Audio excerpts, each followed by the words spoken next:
Company Limited, located in Chujia Industrial Zone, Tianqiao District, Jinan City, Shandong Province, China.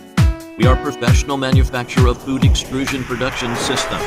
The production process from technical drawing, welding, drilling, lathe turning, measuring, testing in real production, whole procedures, controls all equipment's quality, from ingredients preparation, mixing, extrusion, cooking, different cutting machines, dryers, flavor coating machines, holster, cooling machine, packing machines, forms the different continuous production plants.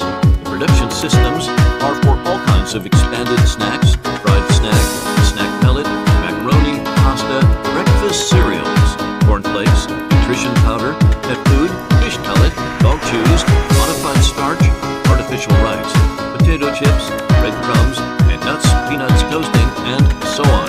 Timely after-sale service will always be offered, including related formular, layout drawing in factory, machines installation, and training. Our engineers have more than 20 years of experience and can meet your any requirement. This will help clients to produce high-quality products all the time. We keep developing new products, machine, and upgrade techniques to satisfy the requirements of all clients. Jinan Eagle Food Machinery Company machines have distributed the machines to many different countries: America, Vietnam, Indonesia, Malaysia, Thailand, Lithuania, Italy, United States, Chile, Peru, South Africa, Kenya, Libya, India, etc. On 2020 year October, new factory address in Yuchan City,